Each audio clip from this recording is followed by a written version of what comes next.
Ternary operator है। अब यसमा चाहिँ के हुन्छ भन्दाखेरि इफ एल्सको सर्ट फर्मलाई नै हामीले टर्नरी कन्डिसनल अपरेटर भनिन्छ है। अब जस्तो कि सुरुबाट लेखौँ है, ब्याक काउन्ट इक्वल्स टु 10 छ अनि हामीले चाहिँ यदि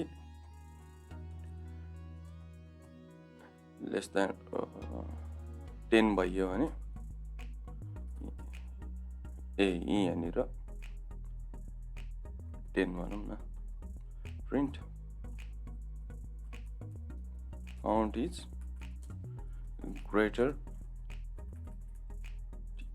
greater than 10 else print count is less than 10 भनेर प्रिन्ट गरौँ है। अब यसलाई रन गरियो। अब यहाँनिर 9 राखियो भने पनि हाम्रो एल्सको पार्ट प्रिन्ट हुनु पर्यो।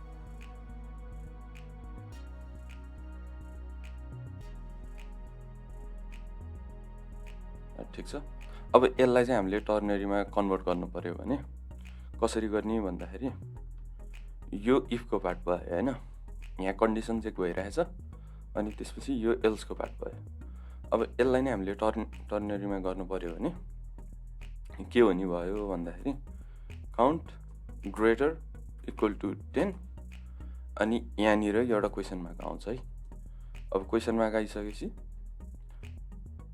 सुरुमा यसको कन्डिसन हामीले लेखिसक्यो।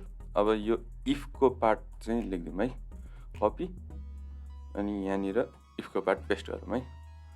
अब यहाँ चाहिँ सेमिकलन हुँदैन, सेमिकलनको सट्टा कलन मात्र हुन्छ हैन, अनि एल्स हुन्छ है, एल्सको पार्ट हुन्छ। अनि यसलाई पनि कपी गरेर यहाँ ल्याएर राख्छु म, यो हेर्न अलि सजिलो होस् भनेर तल न्यू लाइनमा गरेँ। ल लास्टमा सेमिकलनले बन्द गर्नु पर्यो हैन। अब यो इफलाई चाहिँ म कमेन्ट आउट गर्छु। अब यहाँनिर जाम है, काउन्ट इज लेस देन 10 भनेर प्रिन्ट भएको छ। अब यसलाई 11 राखियो भने काउन्ट इज ग्रेटर देन 10 भन्छ। ठिक छ। यो चाहिँ तपाईहरुको यो यति पार्ट चाहिँ यहाँ माथिको कन्डिसन चेकिङ भयो हैन। अनि त्यसपछि यो चाहिँ इफको पार्ट भयो। इफको पार्ट भन्दा नि ट्रु हुँदा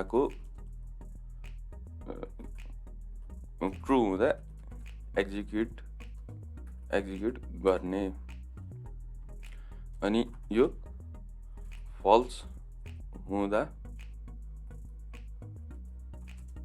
एक्जिक्युट गर्ने, अनि यो चाहिँ हाम्रो के भयो कन्डिसन। त्यस्तै गरेर अर्को पनि हेरौँ है त।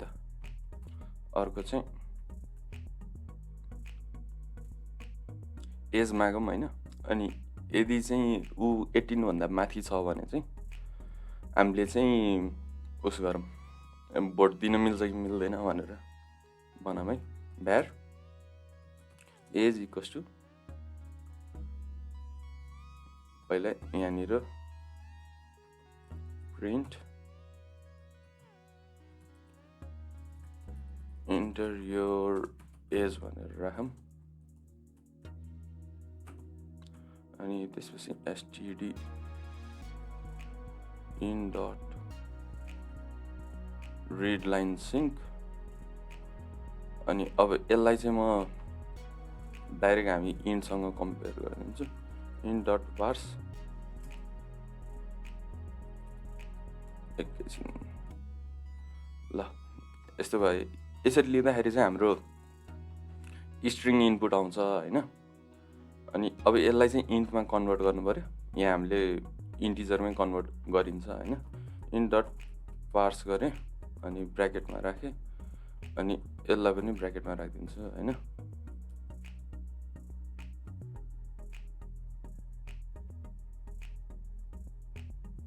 अब यहाँनिर चाहिँ डबल क्वेसन मार्क 0, यहाँ 0 हुन्छ है। अनि यसलाई इन्ट बनाए, एज भयो। अब यसको चाहिँ हामीले टर्नेरीबाट चेक गरौँ है। एज यदि ग्रेटर अर इक्वल टु 18 छ भने हाम्रो यो के भयो, कन्डिसन भयो है। कन्डिसन भयो छ भने चाहिँ हामीले के गर्नु पर्यो, यहाँ क्वेसन मार्क प्रिन्ट, यो क्वेसन मार्क चाहिँ छुटाउनु हुँदैन है। You can vote, otherwise print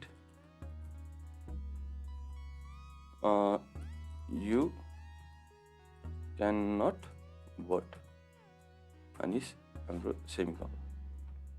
अब यसलाई एकचोटि रन गरौँ। इन्टर योर एज भने मैले 10 राखेँ।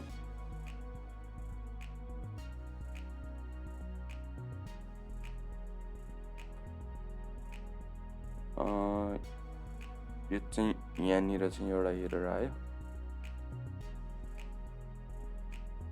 यो प्रब्लमलाई चाहिँ हामीले एकचोटि यहाँबाटै रन गरौँ है। डट मेन डट डाट गरौँ, अनि 10 हान्छु, अनि यु क्यान नट भोट भने होइन। अब फेरि यसलाई यहाँ गरौँ, अनि 18 हान्यो भने चाहिँ यु क्यान भोट भनेर आयो है।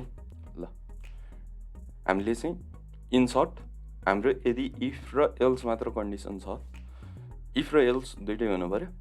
यदि त्यस्तो कन्डिसन छ र हामीले एकदम छिटो, यो टर्नेरी चाहिँ इफ र एल्स भन्दा नि अलिकति फास्ट हुन्छ होइन। अनि कोड चाहिँ रिडेबल पनि अलि बढी हुन्छ होइन।